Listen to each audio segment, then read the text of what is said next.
Today, we will be looking into one of the most iconic action films of all time, Die Hard. Released in 1988, Die Hard redefined the action genre, introducing us to Bruce Willis's unforgettable character, John McClane, a New York cop. We start off with John McClane arriving in LA to spend Christmas with his estranged wife, Holly.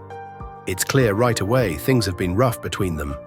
McClane's flying in from New York is his attempt to patch things up with her.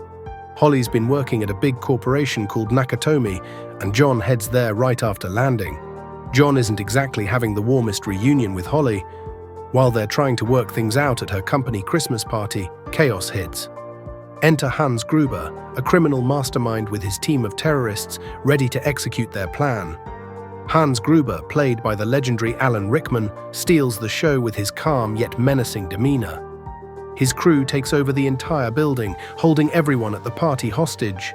But John McClane, being in the wrong place at the right time, slips away unnoticed. As the terrorists start locking down the building, John is already on the move, trying to figure out what's happening. And of course, John being John, he quickly springs into action, barefoot and all, to outsmart these heavily armed criminals. One of the things that makes this movie great is how McClane isn't a superhero. He's tough, sure, but he's just a regular guy trying to survive. He's constantly getting hurt, running into problems, and having to use his wit to get out of sticky situations.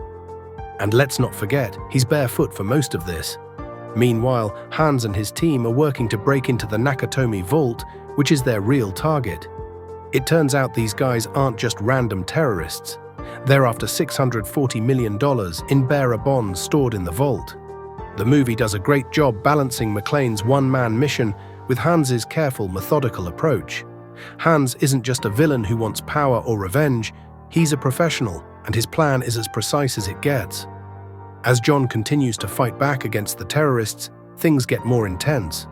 He manages to alert the LAPD, but that's where another layer of tension comes in. The police on the outside don't fully understand what's happening inside. This is where we meet Sergeant Al Powell, played by Reginald VelJohnson, who becomes McClane's only ally on the outside. The dynamic between the two, McClane stuck in the building, Powell trying to help from the outside, adds a lot of depth to the film. You can feel McClane's isolation, but also the trust and camaraderie building between the two. As the story progresses, McClane takes down some of Gruber's men one by one, improvising with whatever he can find, from fire hoses to explosive office supplies. But with every victory, the stakes keep rising. Gruber realizes someone is messing up his plan, and it's only a matter of time before things reach a boiling point. Will McClane be able to stop Hans Gruber and save the hostages, including his wife?